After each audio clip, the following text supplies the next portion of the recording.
Shri Sanjeev ji Mehta, Shri Shivkant ji Pande, president elect FICCI, congratulation Pande ji, doctor Anish Shah, vice president FICCI, mister Arun Chawla, DG FICCI, और आज के इस एनुअल कन्वेंशन और एजीएम में मौजूद captain of industries and business leaders एवं अन्य डिग्निटीज। जिस समय संजीव मेहता जी बोल रहे थे, no problem in Hindi, I can speak in Hindi, no problem. Sanjeev Mehta ji जिस समय बोल रहे थे, मैं बहुत ही गौर से उनकी बातों को सुन रहा था।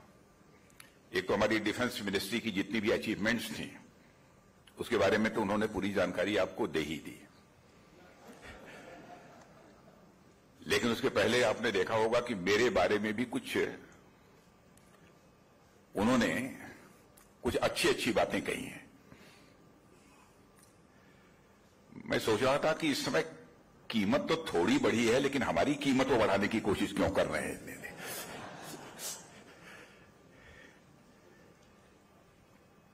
सचमुच मुझे इस फिक्की के 95th एजीएम में पार्टिसिपेट करने में बेहद खुशी हो रही है, और यहां पर इंडस्ट्री कैप्टन्स और बिजनेस लीडर्स मौजूद हैं।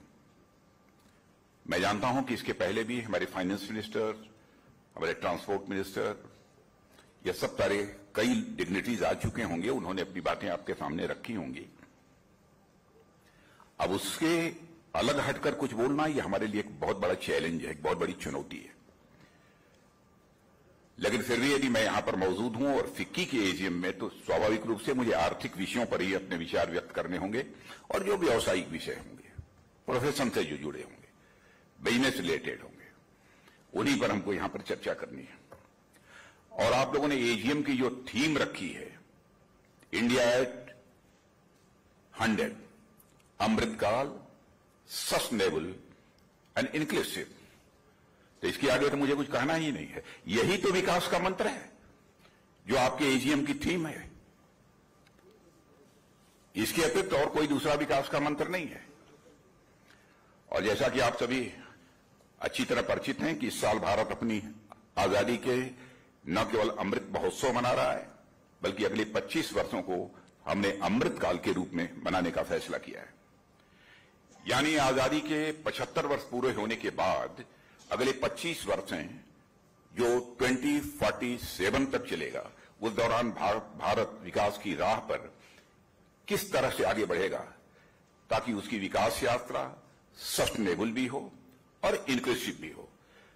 आज इसी बात पर मैं चर्चा करूंगा। मित्रों, इस साल स्वतंत्रता दिवस पर लाल किले के प्राचीर से हमारे प्रधानमंत्री ने अमृतकाल के दौरान काम करने के लिए 5 प्रण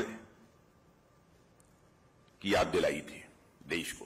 पहला था विकसित भारत का निर्माण, दूसरा था गुलामी की हर सोच से मुक्ति, तीसरा था विरासत पर गर्व, चौथा था एकता और एकजुटता, और 5वां था नागरिकों द्वारा कर्तव्य पालन।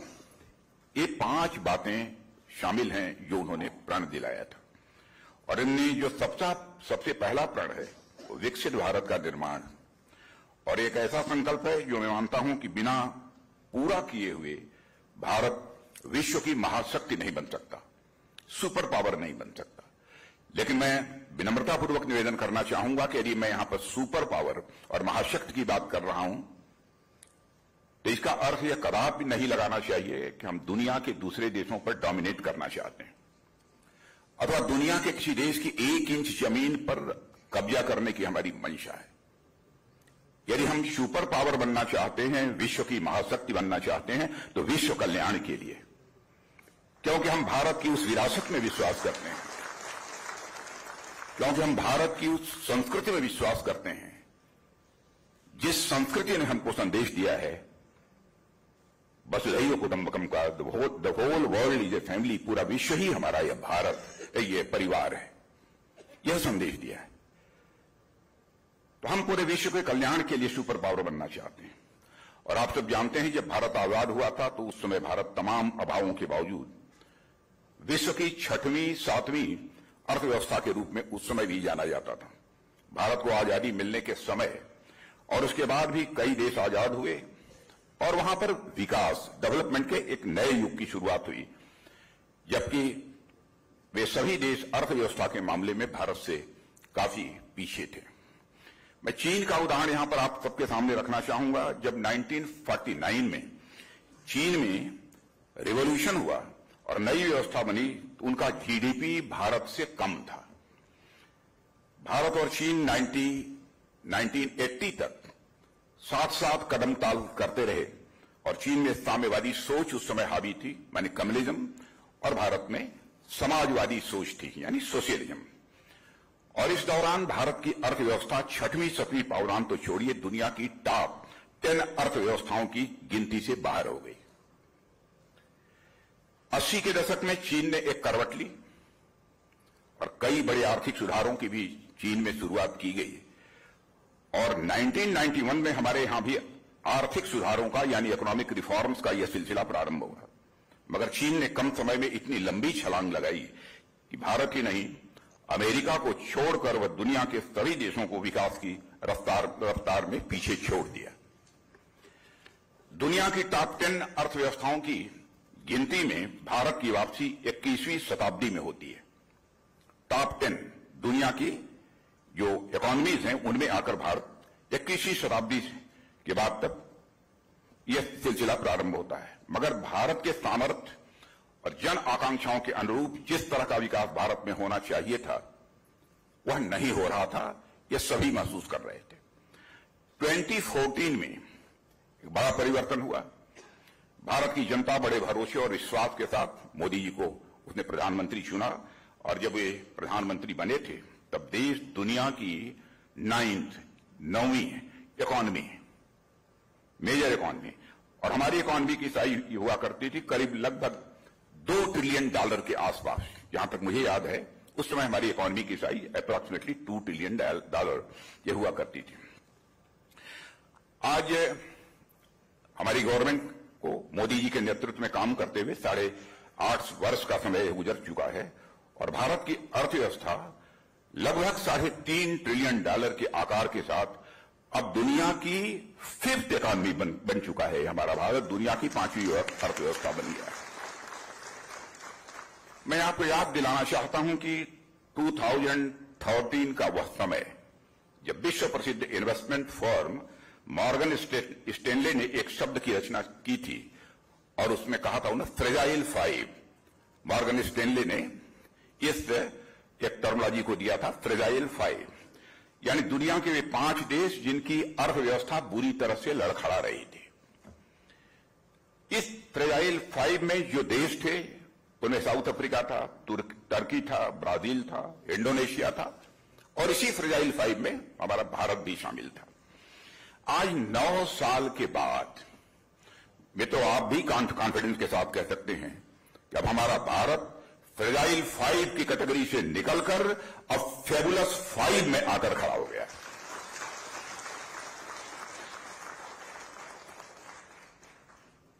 और आपको मैं याद दिलाना चाहता हूं, पिछले दिनों ही मॉर्गन स्टैनले के मैनेजिंग डायरेक्टर चेतन नहिया ने फाइनेंशियल टाइम्स में एक लेख लिखा जिसमें उन्होंने एक ग्लोबल इकोनॉमिक आउटलुक दिया है। उस लेख को मैंने स्वयं देखा भी है। उस लेख में कहा गया है कि हमारे आकलन और अनुमान के मुताबिक 2027 में भारत अमेरिका और चाइना के बाद दुनिया की तीसरी बड़ी अर्थव्यवस्था बन जाएगा। यह फोरकास्ट हमारी गवर्नमेंट का नहीं है, यह मॉर्गन स्टैनले का यह फोरकास्ट है। इतना ही नहीं, उनका मानना है कि भारत की जीडीपी अगले 10 सालों में लगभग $3.5 ट्रिलियन से बढ़कर $8.5 ट्रिलियन यानी $8.5 ट्रिलियन तक पहुंच जाएगी। और केवल यहीं तक नहीं जाएगी, उनका तो यह भी मानना है कि $8.5 ट्रिलियन से अधिक हो जाएगी भारत की इकॉनमी 2027 आते आते। मित्रों, इससे साफ यह पता चलता है कि आज भारत 2013-14 की निराशा और अंधकार के माहौल से अब तो भारत हमारा निकल चुका है और दुनिया के लिए आशा और विश्वास का एक केंद्र बन गया है। यानी सिर्फ 8.5 वर्षों में भारत की अर्थव्यवस्था लगभग दोगुनी हो गई और 4 पायदान की छलांग लगाकर टॉप 5 इकोनॉमीज में हमारा यह भारत शामिल हो गया। पिछले 8.5 सालों में प्रधानमंत्री मोदी के नेतृत्व में कई प्रोसीजरल और स्ट्रक्चरल रिफॉर्म्स भी हुए हैं, जिसने भारत के विकास की राह में एक बड़ी छलांग लगाने के लिए भारत को तैयार किया है। मैं उन सारे प्रोसीजरल और स्ट्रक्चरल जो रिफॉर्म्स हुए हैं उस डिटेल में जाकर यहां चर्चा नहीं करना चाहता, लेकिन इनमें सबसे बड़ा है भारत का एक बड़े डिजिटल फाइनेंशियल इंफ्रास्ट्रक्चर का निर्माण। बहुत बड़ा है, एक रिफॉर्म है। और मुझे याद है कि जब शुरुआती दिनों में प्रधानमंत्री जनधन योजना के अंतर्गत सारे हिंदुस्तान के लोगों का, हर परिवार का अकाउंट खोलने का फैसला कर रहे थे, तो मैं स्वयं भी उस मीटिंग में मौजूद था। प्रधानमंत्री जी थे और मैं भी था और से सारे अफसर बैठे थे। मैं ईमानदारी से इस बात को स्वीकार करता हूं, उस समय मैं समझ नहीं पा रहा था गवर्नमेंट बनने के साथ ही हमारे प्राइम मिनिस्टर इस बात पर क्यों बल दे रहे हैं अन्य कामों को छोड़कर कि नहीं, जल्दी से हिंदुस्तान में रहने वाली हर फैमिलीज का अकाउंट बैंक्स में खुल जाना चाहिए। तो मैंने बैठे बैठे बगल में मैं बैठा था, मैंने पूछा कि आप इतना आग्रह इसके लिए क्यों कर रहे हैं, अभी बहुत सारी चीजें हैं। तो उन्होंने कहा कि राजनाथ जी बाद में बतलाएंगे। और आपने देखा होगा कि जो यह काम किया है उससे हम सोचते थे कि इससे गरीबों का क्या लाभ होने वाला है, मगर 46 करोड़ खाते अकाउंट खोले गए और हर गरीब का बैंक खाता खोला गया और बैंक खाते को आधार और मोबाइल से भी लिंक किया गया, इसकी आपको जानकारी है। और एक ऐसी ट्रांसपेरेंट व्यवस्था बना दी गई जिसमें गरीबों के साथ उसकी सब्सिडी और अन्य भी जो सहायताएं होती हैं, राहत जो उनको दी जाती है, भ्रष्टाचार वहां समाप्त हो गया और पैसे की भी भारी बचत हुई। मित्रों, कभी कभी का प्रायः करप्शन की चर्चा होती है, भ्रष्टाचार की चर्चा होती है।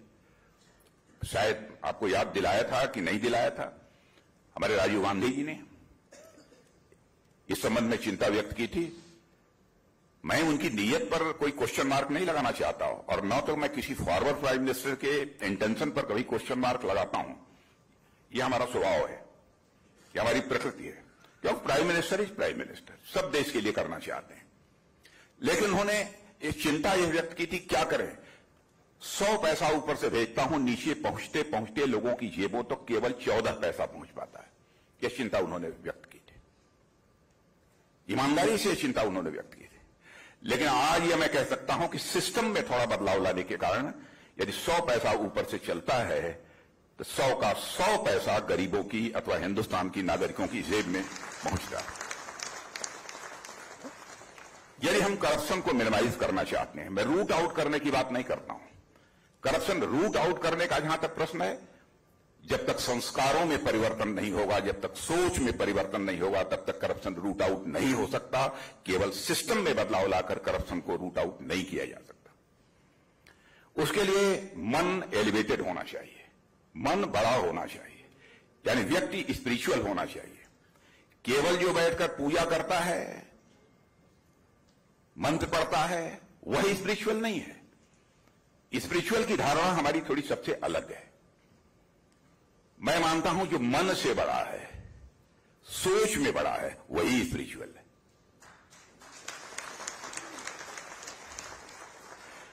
और व्यक्ति का मन जितना बड़ा होता चला जाएगा, उसी रेशियो में magnitude of sukh, magnitude of anand, magnitude of paramanand यानी परम आनंद की उसको प्राप्ति होती है।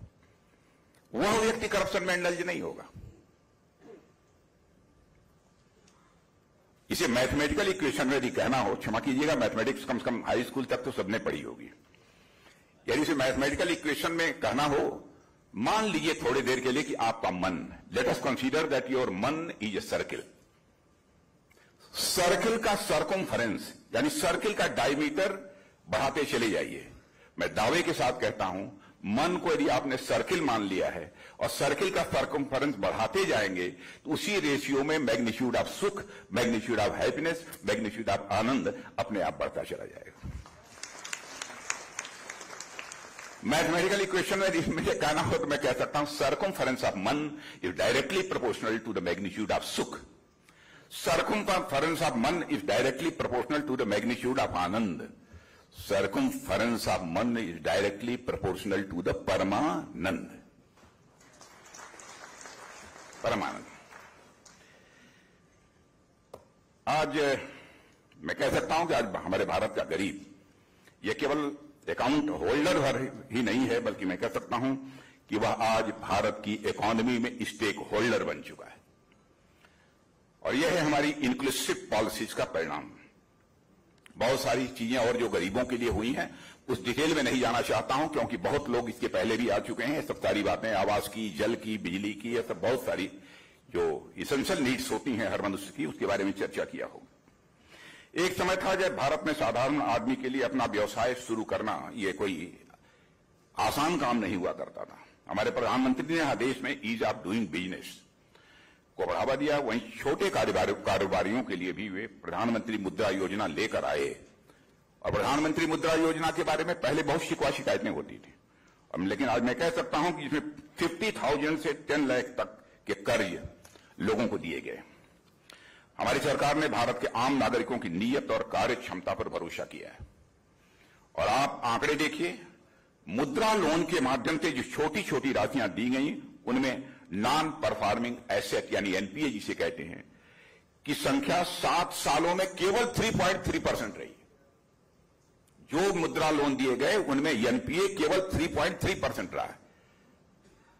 मैंने ईमानदारी से लोगों ने उसको वापस किया है। यानी देश के सामान्य कारोबारियों की यदि हैंड होल्डिंग की जाए तो वे अच्छा काम कर सकते हैं। यह विश्वास, यह भरोसा पक्का हुआ है।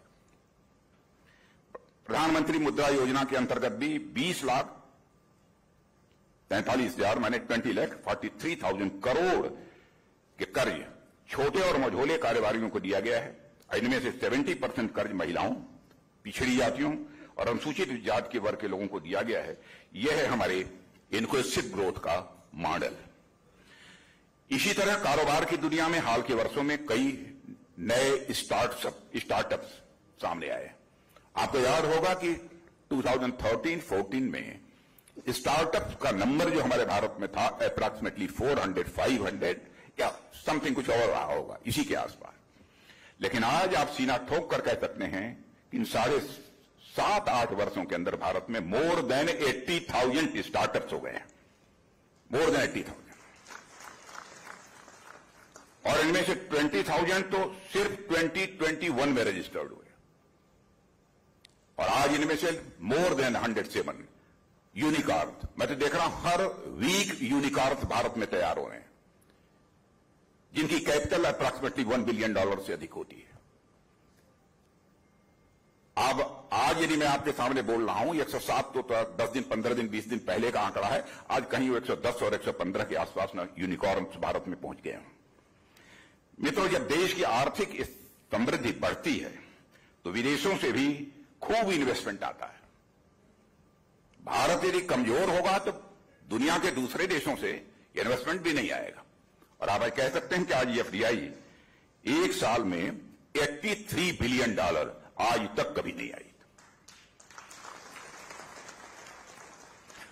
और फॉरेन एक्सचेंज रिजर्व, भारत का विदेशी मुद्रा भंडार, वह अप्रॉक्सीमेटली $561 बिलियन से भी अधिक हो गया है।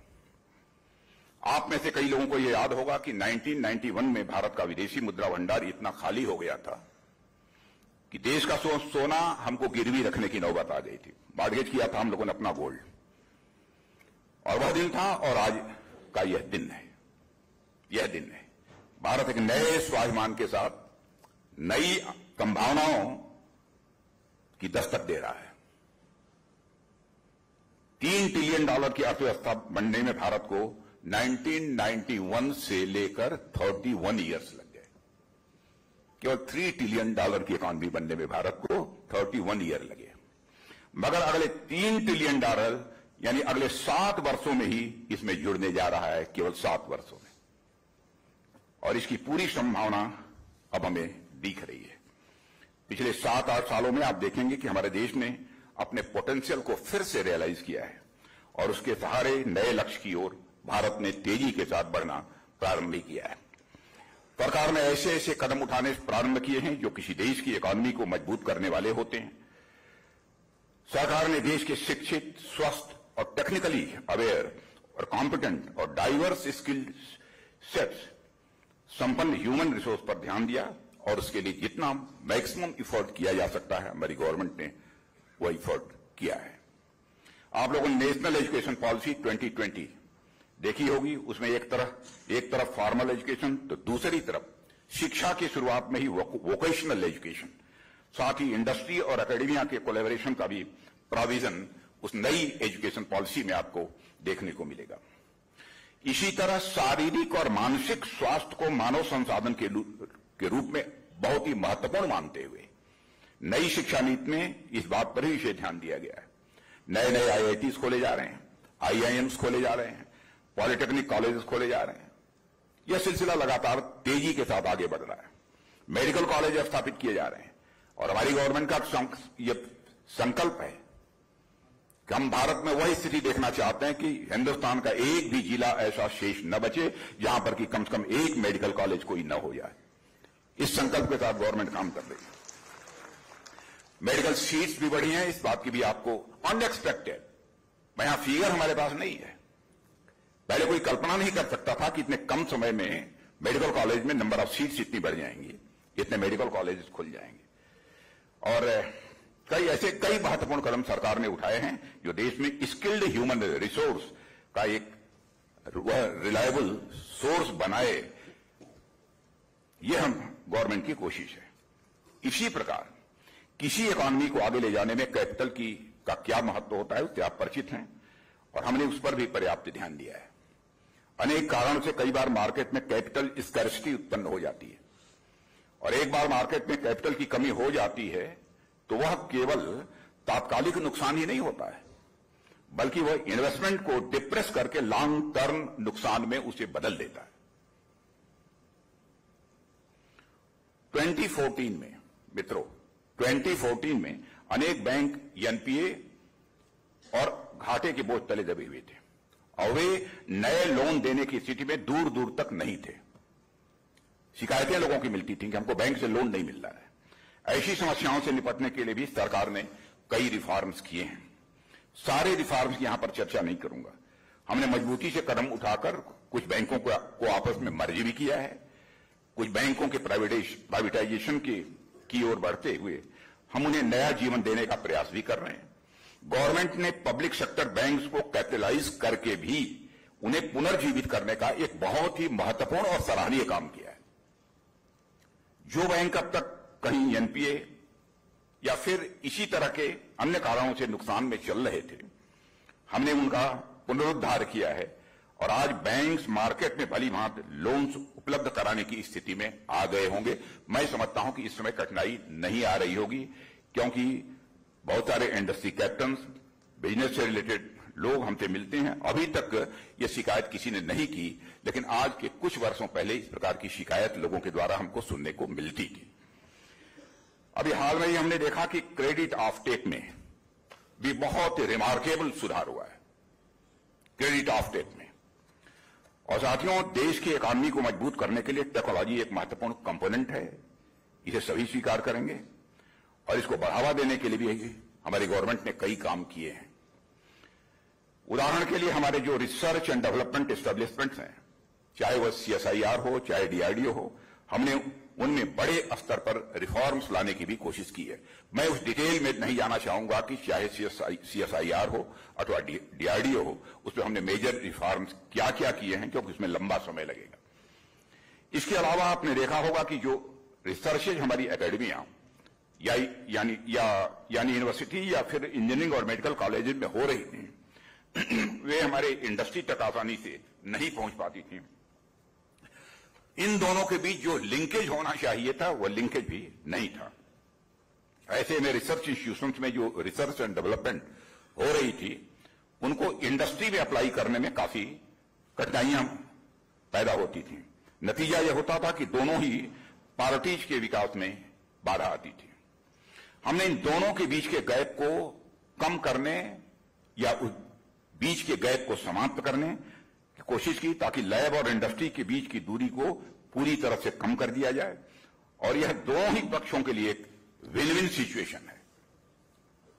साथियों, इकॉनमी को मजबूत करने में मार्केट एक्सेस की निश्चित ही बड़ी ही महत्वपूर्ण भूमिका होती है। बिजनेस पर्सन्स इसके बारे में सुनना भी ज्यादा पसंद करते हैं, और आप लोग अवगत होंगे कि हमारी इंडस्ट्रीज को अपने देश में मार्केट उपलब्ध कराना हमारी आत्मनिर्भरता के कमिटमेंट का एक बहुत ही यह महत्वपूर्ण हिस्सा है। हमने अपनी डोमेस्टिक इंडस्ट्री के लिए डोमेस्टिक मार्केट को अनफेयर फॉरेन कंपटीशन से प्रोटेक्ट करने का भी प्रयास किया है।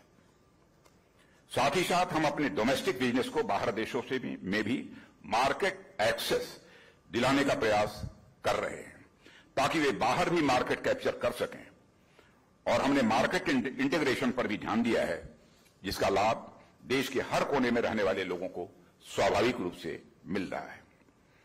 साथियों, मैं देश का रक्षा मंत्री हूं, जैसा संजय जी ने बतलाया, इसलिए कुछ बातें डिफेंस इंडस्ट्री के बारे में कहना चाहूंगा, लेकिन मैं सोच रहा हूं कि कहूं क्या। सब नेताजी ने सब बतला दिया है। अब उन्होंने बतला दिया किस तरीके से हम लोगों ने एयरक्राफ्ट कैरियर के बारे में टाटा और एयरबस ने मिलकर जो प्लांट लगाने जा रही हैं, क्या क्या होगा उसकी जानकारी आप सबको है, इसलिए नहीं जाना चाहूंगा।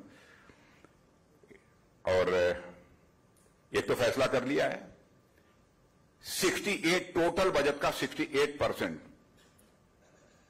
बिल्कुल इंडिजिनस प्रोक्योरमेंट होगा, पूरी तरह 68% पूरी तरह से इंडिजिनस होगा, और इसमें भी 25% प्राइवेट इंडस्ट्री से होगा। उस पर भी प्रतिबंध लगा दिया है कि 25% वो प्राइवेट इंडस्ट्री से होगा, यह भी तय कर लिया है। और आगे कुछ और करने वाले हैं, लेकिन अगला बजट पेश होने वाला है इसलिए भी नहीं बताएंगे। आगे कुछ और करने वाले हैं। और जब मैं अपने इंडस्ट्री लीडर से मैं मिलता हूं तो अब यहां भी कुछ एक दो चार लोग मुझे दिखाई दे रहे हैं जो एसआईडीएम में आते हैं, तो मुझे तो अच्छा ही अच्छा कहते हैं, लेकिन मैं जानता हूं कि इंडस्ट्रियलिस्ट और किसी से डरे अथवा डरे, लेकिन राजनाथ सिंह से नहीं डर सकता है। खुलकर बात। और हमारी गवर्नमेंट ने ये जो भी हमारे बिजनेस लीडर्स हैं उनके साथ खुली बातचीत की है, खुलकर सीधा संवाद किया। हमारे प्राइम मिनिस्टर के संबंध में भी मैं कहना चाहूंगा। तो इस दृष्टि से हम लोगों ने और हमने दुनिया की एडवांस टेक्नोलॉजी प्राप्त करने के लिए कई भी प्रयास किए हैं। इसमें फॉरेन डायरेक्ट इन्वेस्टमेंट के नॉर्म्स को भी सिंप्लीफाई किया है, जिसकी जानकारी आपको है। यह पहले जहां पर 49% हुआ करता था और फिर अब उसको बढ़ाकर ऑटोमेटिक रूट से 74% कर दिया है, और गवर्नमेंट रूट के द्वारा 100% कर दिया है, एफडीआई है। इससे इंडिया में एम्प्लॉयमेंट जनरेशन बढ़ने का रास्ता खुल रहा है, और डिफेंस से जुड़ी कैपिटल या क्रिटिकल टेक्नोलॉजी प्राप्त करने का रास्ता भी पहले से आसान हो रहा है। सरकार ने defence research and development budget का 1/4 हिस्सा industry led research and development को डेडिकेट करने का फैसला कर लिया है। ऐसे कदम भी प्राइवेट प्लेयर्स को डिफेंस सेक्टर में आने के लिए स्वाभाविक रूप से प्रोत्साहित कर रहे हैं। और इसके अतिरिक्त हमारी डोमेस्टिक इंडस्ट्री की भागीदारी बढ़ाने के लिए सरकार ने डिफेंस के कैपिटल एक्विजिशन का, मैंने आपको बताया कि एक निश्चित हिस्सा तय कर दिया है कि हम उसका जो इंडिजिनस प्रोक्योरमेंट करेंगे, इसके बारे में आपको जानकारी दे दी। हमारी सरकार वर्ष 2025 तक डिफेंस प्रोडक्शन को $20 बिलियन से बढ़ाकर $22 बिलियन करने के लिए अथक प्रयास कर रही है, और मैं कॉन्फिडेंस के साथ बतलाना चाहता हूं इस टारगेट को हम अचीव करेंगे।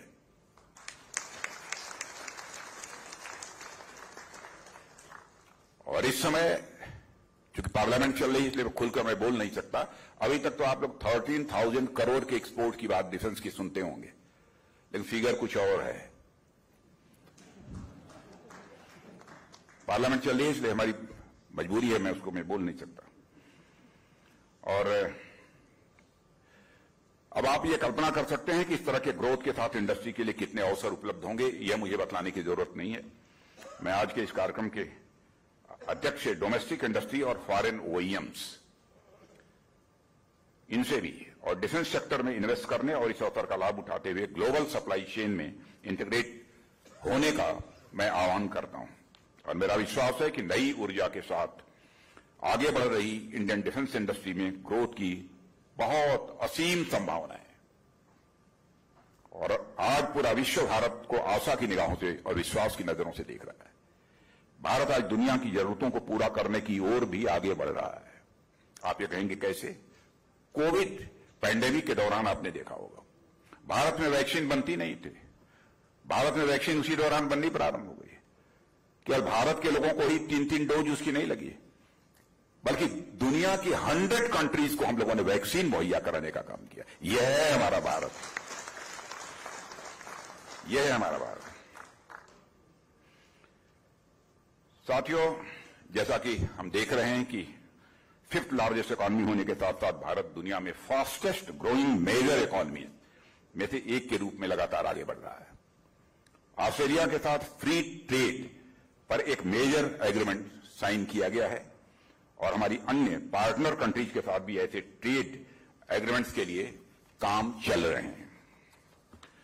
जैसा कि मैंने बताया कि बीते फाइनेंशियल ईयर में भारत ने 83.57 बिलियन यूएस डॉलर का अब तक का हाईएस्ट एफडीआई इनफ्लो रिकॉर्ड किया है।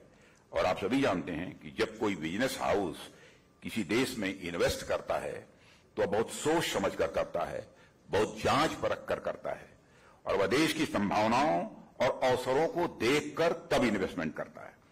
ऐसे में यह रिकॉर्ड एफडीआई इनफ्लो हमारी इकोनॉमी के लिए निश्चित ही एक पॉजिटिव सिग्नल है। साथियों, जब मैं यह सब सारी बातें आपके सामने रख रहा हूं तो मेरे जहन में लोगों द्वारा उठाई गई कुछ समस्याएं भी हैं जो समय समय पर लोगों के द्वारा हम लोगों के सामने रखी जाती हैं। उदाहरण के लिए महंगाई की समस्या एक प्रमुख मुद्दे के रूप में हमारे सामने आई है। दरअसल कोविड-19 के कारण पैदा हुए सप्लाई चेन डिसरप्शंस और लॉजिस्टिकल बॉटलनेक्स से दुनिया अभी पूरी तरह उभरी भी नहीं थी कि तब तक यूक्रेन कॉन्फ्लिक्ट हमारे सामने आ गया। ग्लोबल सप्लाई चेन और अन्य लॉजिस्टिकल बॉटलनेक्स के चलते कोर इन्फ्लेशन में भी बढ़ोतरी थोड़ी बहुत हुई है और कुछ लोग एक्सेस डिमांड को भी महंगाई का कारण मान रहे हैं। कारण जो भी हो, पर लोगों के द्वारा ये बतलाया जा रहा है, कहा जा रहा है कि समस्या है, तो उसका समाधान हमें ही खोजना पड़ेगा।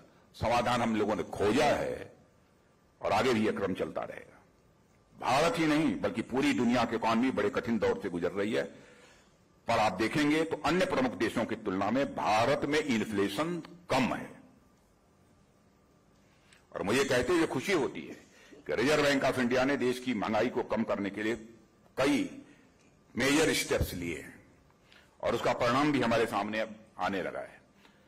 और मैं उस आंकड़ों में नहीं जाना चाहता क्योंकि कल मुझे बतलाया गया है कि निर्मला सीतारमण जी आई थी, अच्छा काम कर रही हैं, उन्होंने इसकी जानकारी आपको दी होगी। अभी इसी सप्ताह जारी नेशनल स्टैटिस्टिकल ऑफिस की रिपोर्ट बतलाती है कि नवंबर माह में रिटेल इन्फ्लेशन रेट पिछले 11 महीने में सबसे लो यानी 5.88% रहा और यह एक राहत की बात है और आगे भी इसमें सुधार होगा, ऐसा मेरा पूरा विश्वास है।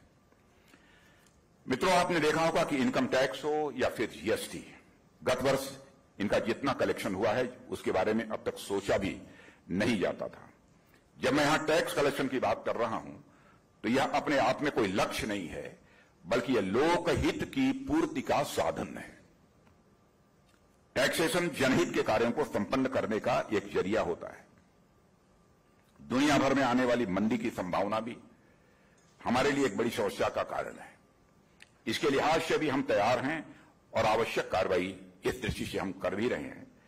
और आपने वर्ल्ड बैंक की हालिया रिपोर्ट भी देखी होगी जिसमें उसने इंडिया की जीडीपी ग्रोथ रेट फोरकास्ट को 6.5% से बढ़ाकर 6.9% कर दिया है। और इसी तरह ग्लोबल और डोमेस्टिक लेवल पर नई नई इन्वेस्टमेंट हो रही हैं। डिफेंस के क्षेत्र में भी देखें तो अभी हाल में ही, जैसा अभी मेहता जी ने भी चर्चा किया कि टाटा एयरबस द्वारा बड़ोदरा में एक नया प्लांट लगाया जा रहा है और उसमें ट्रांसपोर्ट एयरक्राफ्ट तैयार होंगे। और इन सबसे उम्मीद है कि भारत की ग्रोथ रेट को भविष्य में और अधिक मजबूती मिलेगी। साथियों, विभिन्न इंफ्रास्ट्रक्चर जैसे roads, railways, airports, ports, shipping infrastructure का निर्माण सरकार की सर्वोच्च प्रायोरिटीज में से यह सब हैं, यह सब सारी चीजें। प्रोडक्शन लिंक्ड इंसेंटिव स्कीम्स के चलते प्राइवेट इन्वेस्टमेंट भी बढ़ा है, जो अर्थव्यवस्था में डिमांड को मजबूत करेगा। किसानों के डायरेक्ट इनकम सपोर्ट की हमें चर्चा करना, किसानों को डायरेक्ट इनकम सपोर्ट, प्रधानमंत्री किसान एवं अन्य इनकम सपोर्ट इंटरवेंशंस का उद्देश्य जानबूझ की चर्चा कर रहा हूं, क्योंकि इनका पर्पज केवल एक ही है कि प्राइवेट कंजम्पशन एक्सपेंडिचर को फिर से पटरी पर लाया जाए। केवल पर्पज यही है। और इन सभी प्रयासों के चलते हमारी डोमेस्टिक डिमांड, चाहे वह इन्वेस्टमेंट से संबंधित हो या वह कंजम्पशन से संबंधित हो, उसमें तेजी से बढ़ोतरी भी हो रही है और हमने पैंडेमिक के बाद भी वी शेप्ड रिकवरी की है। यह केवल मैं नहीं कह रहा हूं, दुनिया के माने जाने जो अर्थशास्त्रियों की रिपोर्ट भी इसे स्वीकार करती है। इंफ्रास्ट्रक्चर और लॉजिस्टिक्स पर जिस तरह से ध्यान केंद्रित किया जा रहा है, उससे सप्लाई साइड में आने वाली बाधाओं को निजात मिलेगी ही नहीं, बल्कि मिलनी प्रारंभ हो चुकी है। क्या करिश्मा हो रहा है मुझे बताया गया, कल नितिन जी भी आए थे। कहां हमारी रोड्स पहले 5 kilometre, 6 kilometre, 7 kilometre per day बनती थी, आज हमारी 40 किलोमीटर पर डे हमारी रोड्स का निर्माण हो रहा है। मित्रों, हमारी इकॉनमी की मजबूती के लिए शुभ संकेत है और मैं हमारी बिजनेस कमेटी से को आश्वस्त करना चाहता हूं कि आगे आने वाला जो समय है हमारे बिल्कुल अनुकूल है और हमें पूरे जोश खरोश के साथ आगे बढ़ने की जरूरत है। मित्रों, जिन बातों में अभी जो मैंने उल्लेख किया है, मेरा मानना यह है कि उनका कुछ कारणों के चलते कुछ लोग विरोध भी करते हैं। कुछ बातों का लोगों ने जीएसटी का विरोध किया, पीएलआई स्कीम का विरोध किया, कृषि सुधारों का भी विरोध किया। मेरा यह मानना है कि यह विरोध के नाम पर विरोध का सिलसिला भी बंद होना चाहिए, क्योंकि यह हेल्दी डेमोक्रेसी के अच्छे लक्षण नहीं है। होना चाहिए, विरोध होना चाहिए, विरोध करने की भी एक सीमा होती है। आर्थिक क्षेत्र में तो पिछले 7-8 वर्षों में काफी प्रगति हुई है साथियों, पर मैं मानता हूं कि मोदी जी के नेतृत्व में देश में सांस्कृतिक पुनर्जागरण की भी एक शुरुआत हुई है और आज हमारा देश गुलामी की मानसिकता को छोड़कर हमारे सांस्कृतिक गौरव की पुनर्स्थापना कर रहा है। अभी हाल में ही हमने अंग्रेजों के जमानों से चले आ रही राजशाही मानसिकता को त्याग कर राजपथ का नाम बदलकर कर्तव्य पथ कर दिया है। इस पर भी डिबेट हो रही थी, क्यों कर दिया कर्तव्य पथ। और इंडिया गेट पर नेताजी सुभाष चंद्र बोस की एक भव्य प्रतिमा भी लगा दी है, ताकि नेताजी से लोग प्रेरणा लेकर अपने कर्तव्यों का पालन करें, चाहे कितना भी जोखिम क्यों न उठाना पड़े, चाहे कितनी भी बाधाएं क्यों न आए, हम अपने कर्तव्य का पालन करेंगे और लक्ष्य की प्राप्ति करेंगे। यह मैसेज उनके जीवन से मिलता है। हाल ही में समाचार पत्रों में भी पढ़ा होगा कि हमारी भारतीय नौसेना, इंडियन नेवी के एक जहाज इस पर की अंग्रेजी कुछ सिंबल्स बने हुए थे, निशान बने हुए थे, और भारत के युद्ध पोतों पर अब सेंट जॉर्ज का क्रॉस नहीं लगता है, बल्कि भारतीय नौसेना के छत्रपति महाराज शिवाजी की मुहर से प्रेरित अब वहां पर सिंबल लगाया जाता है। उसको भी बदल दिया। कुछ बातें करूंगा तो लोग कहेंगे कि सेकुलर हैं कि कम्युनल हैं, क्या कहेंगे भगवान जाने, मैं नहीं जानता हूं। लेकिन सांस्कृतिक विरासत को सुरक्षित रखना यह हमारा संकल्प है, यह हमारा कन्विक्शन है।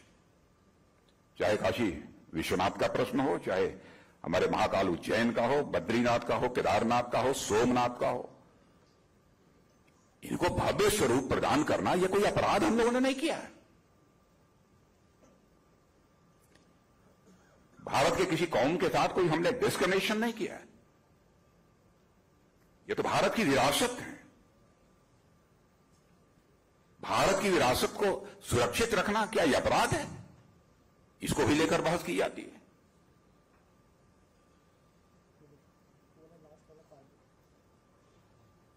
और अंग्रेजों के जमाने से चले आ रहे सैकड़ों कानूनों को समाप्त कर दिया हम लोगों ने, जो पुराने पड़ गए थे, जिनका कोई रेलेवेंस नहीं रह गया था। और लगभग 1500 से अधिक कानूनों को समाप्त कर दिया। अभी कल की कैबिनेट में लगभग कई ऐसे एक्ट से जो पुराने थे, जिनका की कोई रेलेवेंस अब रही नहीं गया था, उनको भी समाप्त कर दिया। छोटे छोटे मामलों में उठाकर जेल में बंद कर देना। अब आप जानते हो कि छोटी छोटी चीजों में इसका कोई औचित्य नहीं है। अब एक सिलसिला इसमें सेना के बारे में भी चला है, थोड़ा सा हटकर बातें उससे मैं कर रहा हूं।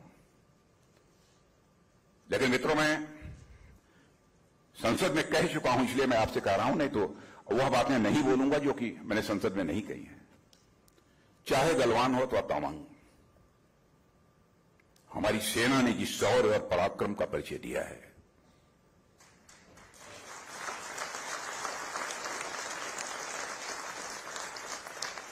जिस शौर्य और पराक्रम का परिचय दिया है, उसकी जितनी भी प्रशंसा की जाए वह कम है।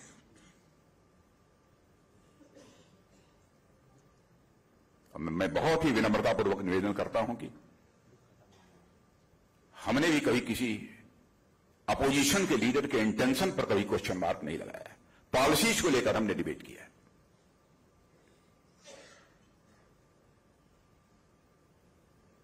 राजनीति सच बोलकर ही की जाती है, झूठ बोलकर लंबे समय तक राजनीति नहीं की जा सकती। राजनीति यह दो शब्दों को मिलाकर बना हुआ है, राज और नीति। और नीति यह संस्कृत के नए धातु से बना है, जिसका अर्थ होता है ले जाना, टू कैरी आउट। वह पॉलिटिकल सिस्टम जो समाज को सही रास्ते पर आगे ले जाने का काम करे, उसे ही हम राजनीति कहते हैं। हर समय राजनीति में किसी के इंटेंशन पर संदेह करना क्यों? इसका कारण मुझे समझ में नहीं आता। चाहे गलवान हो तो तामांग हो, मैं स्वयं ही पहले कल्पना नहीं कर सकता था कि क्या इस प्रकार का करिश्मा हमारी सेना कर सकती है। जितनी भी प्रशंसा की जाए वह कम है। भारत का जहां तक प्रश्न है, भारत की प्रतिष्ठा अंतर्राष्ट्रीय जगत में बड़ी है, इंटरनेशनल कम्युनिटी में भारत की इज्जत बड़ी है, इसको सभी स्वीकार करते हैं। मैं डिफेंस के मामलों में प्रायः मेरा भी विदेशों में जाना होता है, जाता हूं तो हमारी भी वहां प्रेसिडेंट, प्राइम मिनिस्टर सभी से बातचीत होती है, मिलती है। मिस्टर बाइडेन से भी मिला। मैं कह सकता हूं कि वहां के प्रीमियर्स, वहां के हेड ऑफ द स्टेट, पहले होम मिनिस्टर के रूप में भी जाता था मैं, सरफेस ट्रांसपोर्ट मिनिस्टर भी रहा हूं, जिसमें अटल जी ने शुरुआत की थी ये हाईवे बनाने की, उसमें मैं ही मिनिस्टर बना था, उसमें भी मैं जाता था।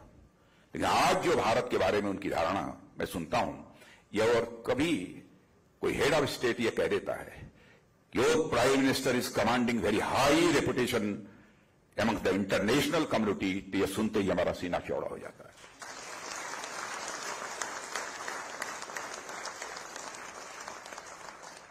अंतर्राष्ट्रीय जगत में भारत की प्रतिष्ठा बड़ी है,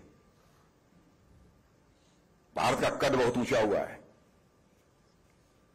पहले भारत कुछ बोलता था तो इंटरनेशनल फोरम पर उसकी बातों को बहुत गंभीरतापूर्वक नहीं लिया जाता था, ध्यान से लोग नहीं सुनते थे, सुनते भी थे तो इस काम से सुना, इस काम से निकाल दिया। लेकिन आज भारत यदि इंटरनेशनल फोरम पर कुछ बोलता है तो लोग कान खोलकर और कान पकड़कर सुनते हैं कि भारत बोल क्या रहा है। यह भारत की हैसियत बड़ी है अंतर्राष्ट्रीय जगत। भारत मजबूत हुआ है। अब भारत G20 की अध्यक्षता कर रहा है इस समय। वसुधैव कुटुंबकम और विश्व कल्याण के भाव से प्रेरित हमारे प्रधानमंत्री ने इन G20 आयोजनों के माध्यम से कोरोना के संकट से अभी तक जो देश उबर नहीं पाए हैं, उन देशों के साथ आर्थिक और मानवीय विकास के भारतीय संकल्प को साझा करने का फैसला किया है इस G20 सम्मेलन में। अब भारत विश्व मंच पर एजेंडा सेटिंग करने का काम कर रहा है। पहले भारत का रोल नहीं था, एजेंडा सेट करने का काम इंटरनेशनल फोरम पर भारत कर रहा है। इन G20 आयोजनों की theme one earth, one family, one future है। जिसके माध्यम से एक विकास की इंक्लूसिव और डिसाइसिव रोड मैप तय किया जाएगा। साथियों, हमारा देश 2047 में अपनी आजादी के 100 वर्ष पूरे करने जा रहा है। यह 100 साल पूरे देश के लिए होंगे जिसमें हम सब शामिल हैं। उस 100 वर्ष के उपलक्ष्य में आप सभी ने अपने सामने क्या संकल्प लिए, क्या लक्ष्य तय किए, उसका एक रोड मैप आप भी बनाएं, क्योंकि फिक्की बहुत ही हाईली रिप्यूटेड एक ऑर्गेनाइजेशन है। आप भी इसके बारे में तय करें कि आगे का क्या लक्ष्य होना चाहिए और उस गवर्नमेंट को बतलाएं, गवर्नमेंट का मार्गदर्शन आप करें।